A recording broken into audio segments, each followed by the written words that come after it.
Hi everyone, welcome back again to my YouTube channel. My name is Kevin Saili. Di YouTube channel ini teman-teman akan menemukan informasi menarik seputar crypto. So if you trade crypto, make sure kalian subscribe channel ini.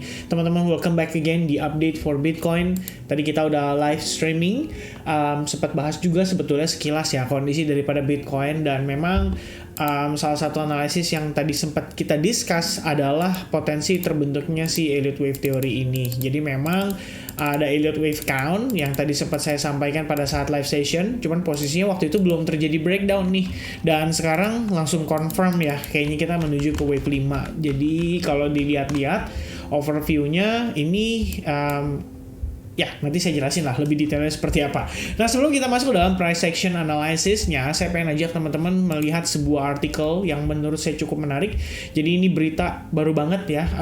Hedge fund itu kelihatannya melancarkan serangan terkoordinasi untuk USDT atau USD Tether ya, menyusul crash yang terjadi pada Luna ya. Kalau di sini dilihat hedge fund itu berbondong-bondong ya nge-short USDT with the trades running into hundreds of millions of dollar, dan ini luar biasa. Ini hundreds of millions, kayaknya bukan dollar deh, mungkin hundreds of millions transaction ya.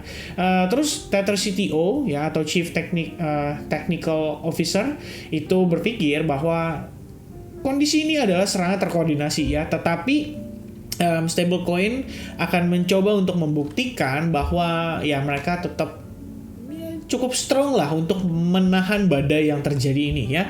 Tether has been subject to a number of controversies around the stablecoin reserve, leading to run-ins with regulatory agencies. Jadi memang kalau misalnya kita lihat balik ke beberapa sejarah daripada si Tether sendiri, itu Tether sering banget memang ya. Kita tahu ada beberapa kali mengalami case kayak berhubungan dengan SEC, kemudian ada yang pernah kena denda juga senilai $42 juta terkait dengan Commodity Future Trading Commission atau CFTC for making misleading statements and omissions over the holdings. Jadi Tether itu udah sekian kali ngerasain trouble ya. Bahkan kemarin waktu yang case-nya si Luna itu kan lagi panik-paniknya tuh karena USD. Tether itu ketekan juga karena ternyata dia sempat punya cadangan duit ya di Tron atau di jaringan TRX, yang rupanya TRX itu kan Tron kan dia sempat bikin stablecoin yang mau coba untuk seperti si Luna ya, dia punya algoritmanya, dan setelah itu USDT sempat membuat orang-orang panik, kayak tanya gimana nih USDT nih, wah gawat nih, dan lain sebagainya. And then USDT kembali membuktikan dia bisa kembali kembalikan dia punya peg ya, hampir ke $1.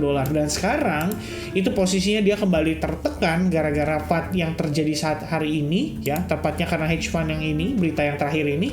Dan rupanya Tether so far so good ya, masih bisa maintain dengan baik ya. Sekarang kalau kita lihat dari segi market cap, ini between Tether sama USDC itu bedanya cuma 11 miliar dolar guys, atau 11 billion dollar.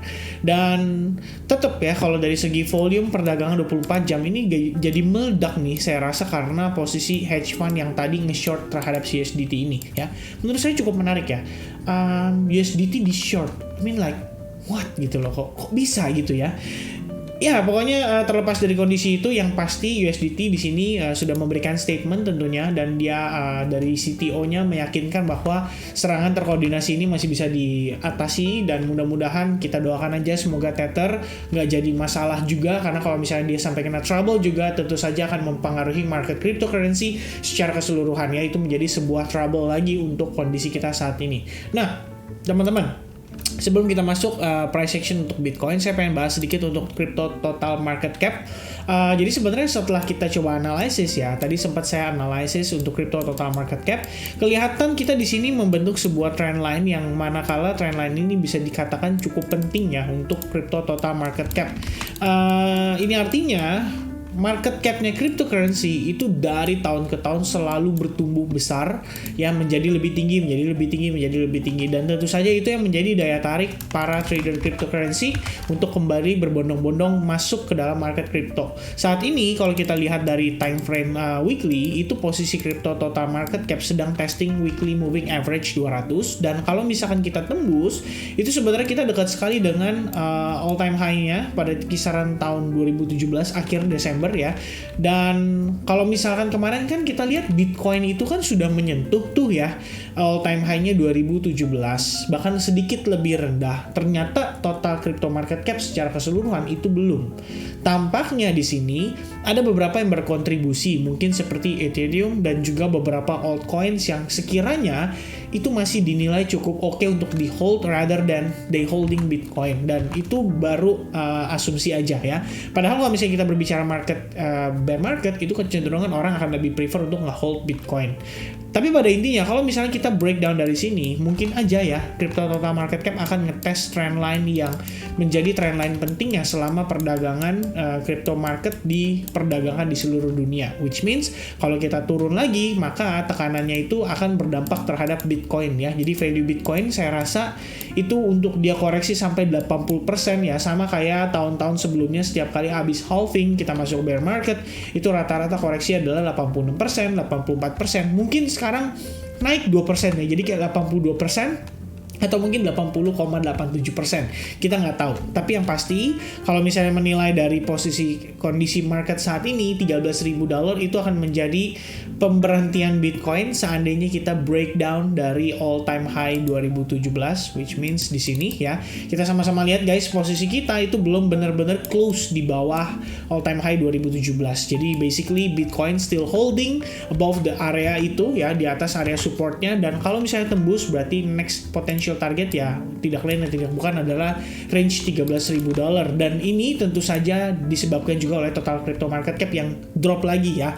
Karena kalau kita lihat lagi, ya, di sini mungkin teman-teman pasti ngeplot, ya, ada sebuah head and shoulders terbentuk, dan memang kalau misalnya diukur berdasarkan head and shoulders ini, sebetulnya sih kita lihat, ya, itu areanya sudah mulai deket gitu loh, targetnya sudah mulai tercapai. Cuma pertanyaannya adalah, apakah kita tidak bisa melihat ini lebih rendah? Tentu saja bisa gitu, ya. Kembali lagi untuk yang tadi sempat ikut di live streaming, tadi kita udah sempat bahas, ya, tentang data besok, yaitu GDP beserta dengan the Federal Reserve Chair Powell akan speak, dan ini pasti akan berpengaruh terhadap market crypto secara keseluruhan. Jadi agak berhati-hati terutama pada saat sesi New York Open, ya, di sekitaran jam 7:30 malam. Oke? Nah, pada time frame daily-nya sendiri, ada beberapa indikasi yang bisa mendukung daripada skenario yang tadi kita sempat bahas, ya. By the way, saya still holding short position saya. Tadi waktu live streaming kita sempat share juga ini. Teman-teman mungkin udah lihat juga, ya, saya lagi ada short position terhadap Bitcoin, dan masih saya holding. Untuk pergerakannya si Bitcoin terutama dari time frame daily, sebetulnya kita memang udah analisa dari beberapa hari lalu, ya. Ada potensi kita itu sedang membentuk ABC corrective pattern atau ABC corrective wave, di mana ini adalah bagian dari wave 4-nya kita. Jadi kalau kita lihat ini secara keseluruhan, sebetulnya ya, ini kayaknya saya ada kesalahan di part mana, ya, 1, 2, 3. Ya, oke lah, di sini 4 harusnya, ya. Well, sebenarnya ini bukan yang ini, guys. Saya coba ganti dulu, ya. Ya, ini yang mungkin ini lebih tepat, ya, untuk kita bahas, ya. Ini kayaknya saya ada salah tarikan garis, ya. Sebetulnya yang saya maksud ini yang kecilnya ini adalah wave 1, kemudian di sini adalah 2-nya kita, and then di sini adalah 3-nya kita, ya, and then di sini adalah potential 4-nya kita, sementara 4 yang besar ini itu ada di sini, guys, ya. Pada saat koreksi yang terjadi sekitar beberapa pekan lalu, terutama pada saat dia sideways antara 30.000, ya, kemudian kita tertekan lagi, dan di sini kelihatan, ya, meneruskan pergerakannya berdasarkan 5 wave lagi, wave 1, 2, 3, and then 4, dan sekarang harusnya kita ongoing menuju ke wave 5, ya. Jadi di sini saya ada salah tarik, ya. Masalah tarik sih, ini sebetulnya pasti saya otak-atik, cuma saya lupa, guys, ya, karena ya kira-kira begitu. Nah, sekarang kita ngelihat posisinya dari time frame daily ini. Kalau kita perhatikan, guys, ini di dalamnya adalah proses 5 wave lagi, ya, terdapat 5 wave lagi, yang manakala kalau misalkan dia breakdown dari kisaran level atau range $17.900, ini harusnya kita ngejar ke wave 5. Nah, untuk wave 5-nya itu ya balik lagi ya, kalau misalkan berdasarkan perkiraan yang tadi kita udah sempat bahas di time frame weekly-nya, terutama dari historical data menunjukkan bahwa potential target kita akan berada di kisaran range $13.000. Jadi mungkin saya akan leave semacam garis di kisaran range price ini. Yap, kira-kira begitu ya teman-teman. $13.000 itu akan berpotensi menjadi area bottom yang kita perlu pertimbangkan untuk posisi pergerakan Bitcoin saat ini. Harapannya adalah semua, saya yakin, termasuk saya pribadi, harapannya adalah ngelihat Bitcoin bisa rebound lagi sesegera mungkin. Tapi kalau misalkan memang dari segi price action belum mendukung, dari segi fundamentalnya juga belum mendukung, apalagi ada serangan FUD lagi terhadap market crypto yang dikarenakan oleh USDT, ya kita belum tahu guys, apakah bisa sesegera mungkin melihat Bitcoin rebound, terutama untuk market-market yang lainnya juga. Jadi harap waspada terhadap possibility ini. Mungkin persiapkan cash ya, kita boleh mulai cicil lagi, pertimbangkan cicil di area-area yang menurut teman-teman itu berpotensi menjadi level supportnya dia. Dan kalau misalnya kita lihat prosesnya, balik lagi ya, untuk wave 4 yang mini ini atau yang sub wave-nya 4 ini, saya pribadi ngelihatnya gini guys ya. Jadi terakhir itu kita bergerak itu dalam 3 wave korektif ya. Di sini A, and then di sini B, and then potentially ini adalah C wave korektif patternnya. Jadi kalau di breakdown lagi sebenarnya ada ya, kelihatan 1, 2, 3, 4, 5-nya itu clear banget.